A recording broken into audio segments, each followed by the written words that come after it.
இந்தியாவிற்கு சுதந்திரம் பெற்றுத் தருவதற்கு பாடுபட்ட பலருள் முக்கியமான நபர் காந்தியடிகள். இவர் தென்னாப்பிரிக்காவில் வசித்த காலம் முதல் மூக்கு கண்ணாடியை பயன்படுத்த தொடங்கினார்.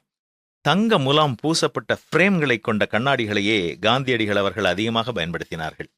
மேலும் தன்னுடைய உடைமைகளை தனக்கு நெருக்கமானவர்களிடம் விட்டுச் செல்லும் வழக்கத்தை கொண்டிருந்த காந்தியடிகள் தென்னாப்பிரிக்காவில் பிரிட்டிஷ் பெட்ரோலியம் நிறுவனத்தில் வேலை பார்த்த ஒரு ஆங்கிலேயரிடத்தில் தன்னுடைய மூக்கு கண்ணாடியை விட்டு வந்தார்.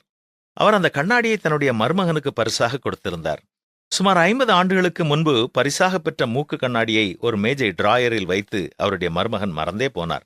அவருக்கு சுமார் 75 வயதான போது வீட்டை சுத்தம் செய்தார்கள். அப்பொழுது அவருடைய கண்ணிலே காந்தியடிகளின் மூக்கு கண்ணாடி பட்டது. இங்கிலாந்தில் ஒரு ஏல நிறுவனத்திற்கு இந்த மூக்கு கண்ணாடியை கொண்டு போய் கொடுத்து, யாராவது இதை கேட்டால் ஏலம் விடுங்கள், எதற்கும் பயன்படாவிட்டால் தூக்கி போடுங்கள் என்று அவர் சொல்லிவிட்டு சென்றார்.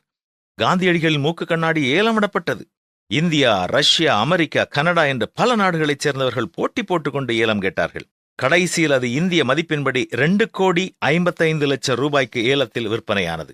அந்த ஏல நிறுவனத்தில் அதிக தொகைக்கு ஏலம் விடப்பட்ட பொருள் என்ற பெருமையை அது பெற்றதும் அல்லாமல் தூக்கிப்போடு என்ற சொன்னவரின் வாழ்க்கையையும் அது மாற்றி போட்டது. நாமும் மற்றவர்களிடம் கொடுக்கும் காரியங்கள் என்ன என்பதை சிந்தித்துப் பார்ப்போம்.